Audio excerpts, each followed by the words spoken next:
الحمدللہ وکفا السلام علی عبادہ الذین اصطفیٰ اما بعد فاعوذ باللہ من الشیطان الرجیم بسم اللہ الرحمن الرحیم وعباد الرحمن الذین یمشون علی الارض ہونا وخاطبہم الجاہلون قالوا سلاما صدق اللہ العظیم وبلغنا رسولہ النبی الکریم ونحن علی ذلک لمن الشاہدین والشاکرین والحمد للہ رب العالمین۔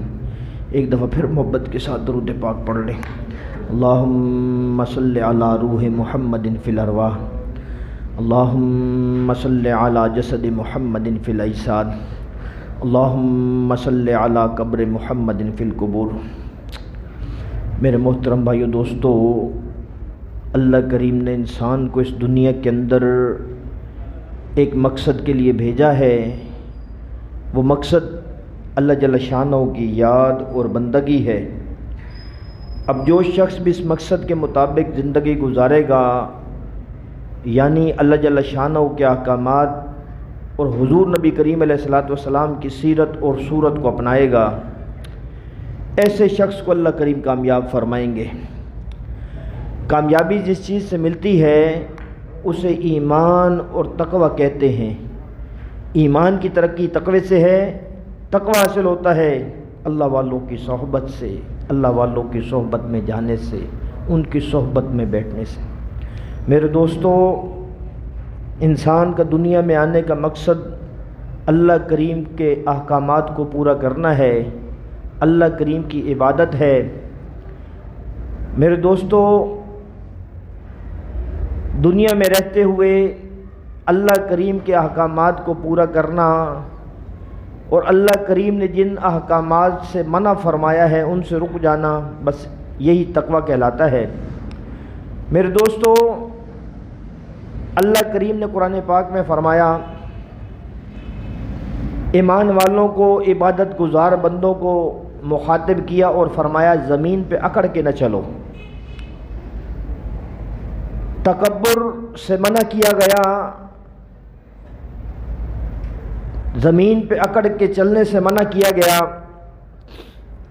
حضرت لقمان علیہ السلام نے اپنے بیٹے کو نصیحتیں کی، ان میں سے ایک نصیحت یہ بھی تھی کہ اپنے منہ کو نہ پھلاؤ، اکڑ کے نہ چلو، کیونکہ یہ بات اللہ کریم کو ناپسند ہے، اللہ کریم کو ناپسند ہے۔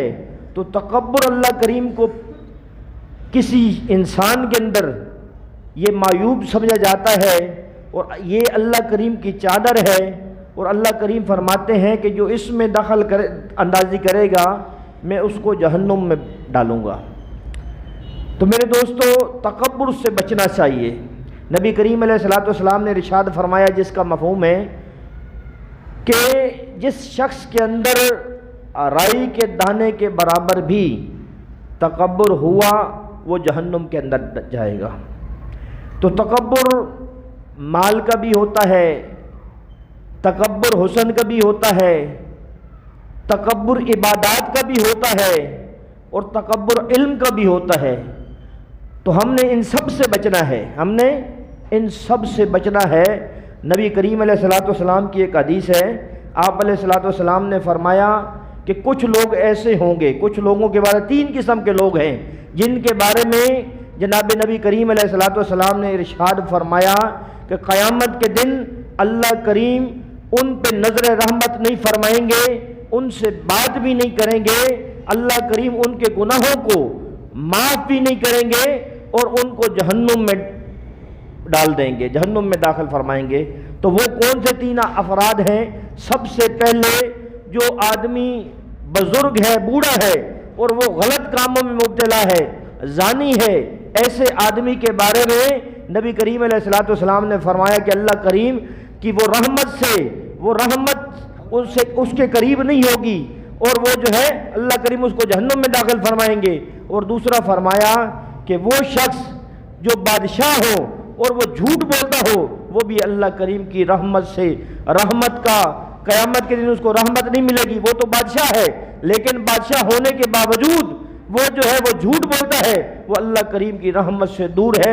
اسی طریقے سے ایک متکبر آدمی ہے، فقیر ہے لیکن اس کے اندر غرور ہے، فقیر ہے لیکن اس کے اندر تکبر ہے، تو ایسا آدمی بھی قیامت کے دن اللہ کریم نہ اس سے بات فرمائیں گے، نہ اس کے گناہوں کو معاف کریں گے، بلکہ اس کو قیامت کے دن جہنم میں جانا پڑے گا۔ تو میرے دوستو، تکبر اتنی بری چیز ہے، تکبر اتنی بری چیز ہے، اور روئے زمین پہ سب سے پہلا جو جرم ہوا وہ تکبر ہی تھا، تکبر ہی جرم تھا۔ جب اللہ کریم نے حضرت آدم علیہ السلام کو پیدا فرمایا اور ابلیس کو کہا کہ اس کو سجدہ کرو، تو اس نے تکبر کی وجہ سے حضرت آدم علیہ السلام کو سجدہ نہیں کیا۔ سجدہ نہیں کیا، کیا کہا؟ یہ مٹی سے بنا ہوا ہے اور مٹی میں عاجزی ہوتی ہے، مٹی پھیلی ہوئی ہوتی ہے، اور میں آگ سے بنا ہوں، آگ اوپر کی طرف اٹھی ہوئی ہوتی ہے۔ تو یہ اس کے اندر تکبر تھا، جس کی وجہ سے اللہ کریم نے اس کو فاخرج منہا انک رجیم مردود کر دیا، نکال دیا۔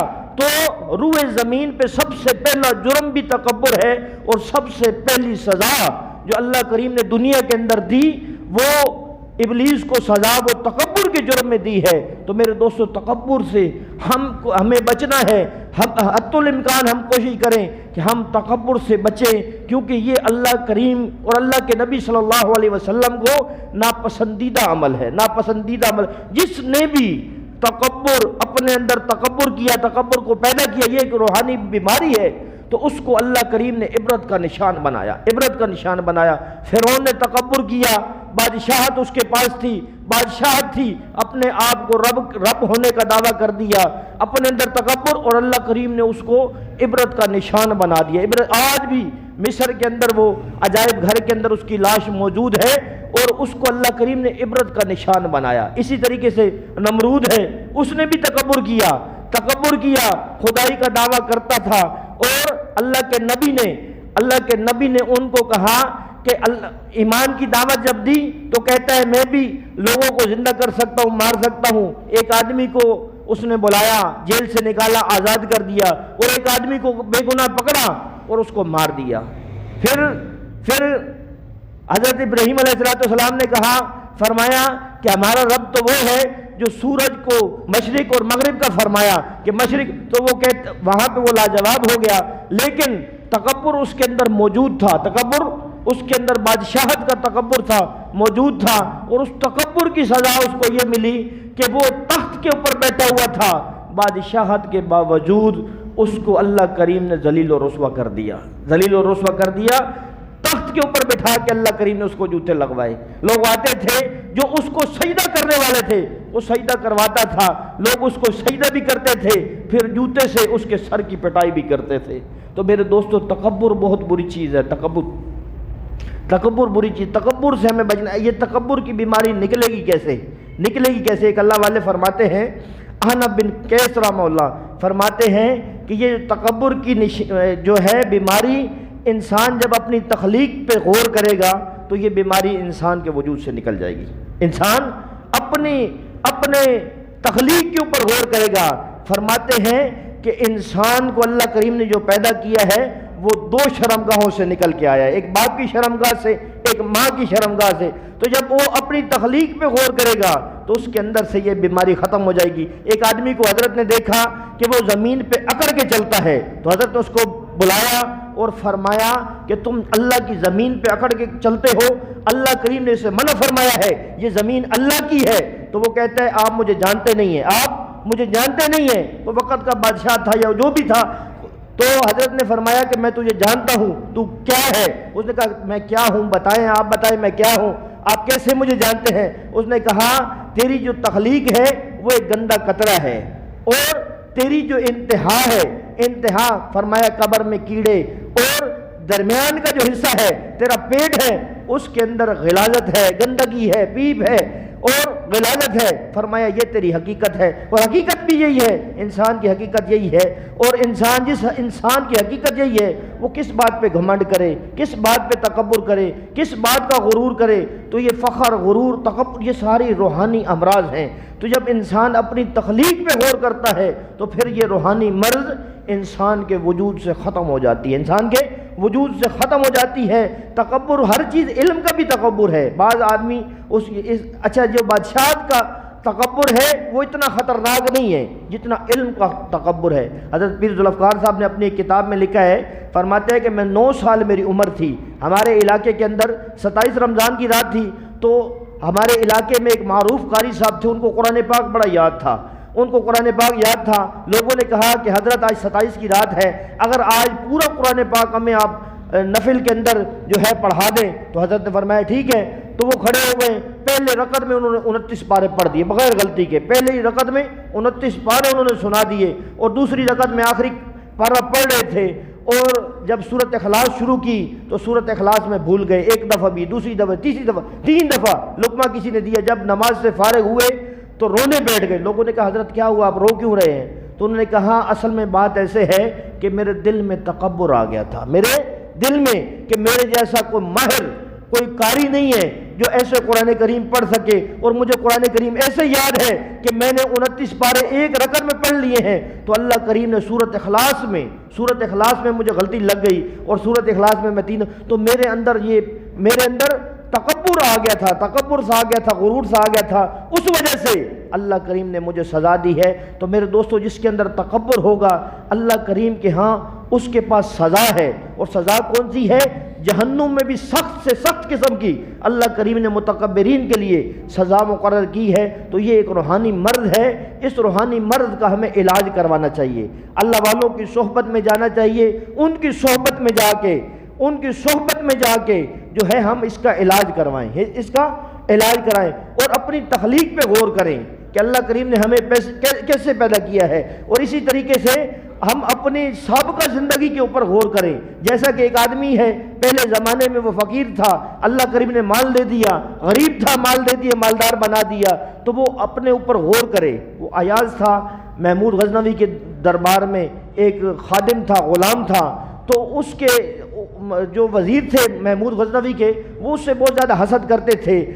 وہ ہر روز اس کا معمول تھا، فجر کی نماز کے بعد وہ اپنے کمرے میں جاتا تھا، الماری میں اس کو کھول کے رکھتا تھا، دیکھتا تھا، پھر تالا لگا دیتا تھا، بند کر دیتا تھا الماری کو۔ تو وزیر کیونکہ وہ حاسدین تھے، تو انہوں نے بادشاہ کو شکایت لگائی کہ لگتا ایسے ہی ہے کہ یہ آپ کا قریبی خادم ہے، اس نے بہت سارے محل کے ہیرے اور جواہرات چوری کر کے چھپا کے اس الماری کے اندر رکھے ہیں، یہ روز ان کا دیدار کرنے کے لیے صبح کے وقت نماز پڑھ کے جاتا ہے، اور وہ اس کو کھول کے الماری کو دیکھتا ہے، روز دیکھتا ہے۔ تو بادشاہ، کیونکہ وہ بادشاہ کا خاص خادم تھا، وہ پہچانتا تھا، لیکن محمود غزنوی نے اپنے وزیروں کو تسلی دینے کے لیے اس کے کمرے میں لے کے گیا اور کہا کہ اس الماری کو کھولو۔ جب کھولا، ایک وزیر نے کھولا تو دیکھا اس کے اندر ایک پرانا پھٹا ہوا سوٹ پڑا ہوا تھا، کپڑے پڑے ہوئے تھے، ٹوٹے ہوئے جوتے تھے، ایک پرانا امامہ پڑا ہوا تھا۔ تو انہوں نے کہا اس کو نکال کے لاؤ۔ جب نکال کے لائے تو ایاز سے پوچھا کہ یہ کیا چیز ہے، یہ کیا چیز ہے جو اتنے اہتمام سے آپ نے الماری میں چھپا کے رکھی ہوئی ہے، اور ساتھ اس کو آپ اہتمام کے ساتھ ایسے دیکھتے ہیں، یہ کیا چیز ہے؟ تو ایاز نے اس موقع پہ کہا کہ دراصل میں جب اس بادشاہ کے پاس آیا تھا، اس محل کے اندر آیا تھا، تو میں نے یہی لباس پہنا ہوا تھا، میرے یہی جوتے تھے، اور یہی میرے سر پہ امامہ تھا۔ تو میں اپنی حیثیت کو، اپنی اوقات کو یاد رکھنے کے لیے روز جاتا ہوں، اور اس اپنے پرانے لباس کو دیکھ کے پھر اس کے بعد اپنے آپ کو مخاطب کر کے بولتا ہوں کہ تیری اوقات تو یہ تھی۔ یہ اللہ کا فضل ہے کہ تجھے آج بادشاہ کا خصوصی خادم بنایا ہوا ہے، یہ اللہ کریم کا فضل ہے، نہیں تو تیری حیثیت تو یہ تھی۔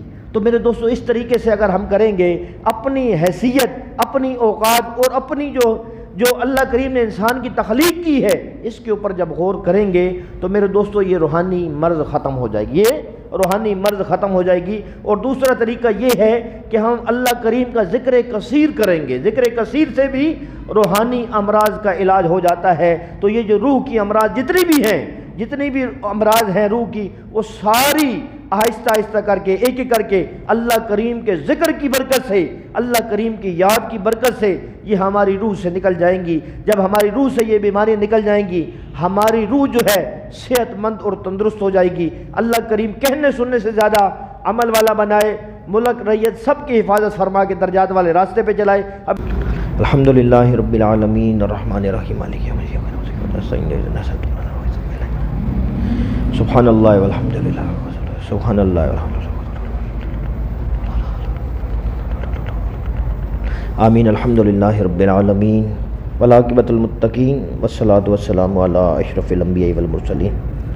یا اللہ جو کلام پاک پڑھا گیا اس کا ثواب حضرت محمد صلی اللہ علیہ وسلم کی روح کو، آپ کے آل اولاد کو، آپ کے ازواج کو، تمام صحابہ کرام، تمام انبیاء کرام، تمام ائمہ مجتہدین، تمام بزرگان دین، خصوصاً بالخصوص حضرت علی احمد صاحب نقشبندی رحمۃ اللہ کی روح کو اصال ثواب کرتے ہیں۔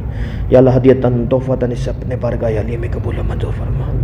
یا اللہ اس کو ہمارے لیے ہماری ہدایت، ہماری مغفرت، اپنی معرفت کا ذریعہ بنا۔ الہی مقصود آپ کی رضا ہے، یا اللہ اپنی محبت اور معرفت عطا فرما، یا اللہ اپنی محبت اور معرفت عطا فرما، یا اللہ اپنی محبت اور معرفت عطا فرما، آمین آمین۔ میرا دل بدل دے، میرا دل بدل دے، میرا غفلت میں ڈوبا دل بدل دے، میرا غفلت میں ڈوبا دل بدل دے، ہوا و حرص والا دل بدل دے، میرا غفلت میں ڈوبا دل بدل دے،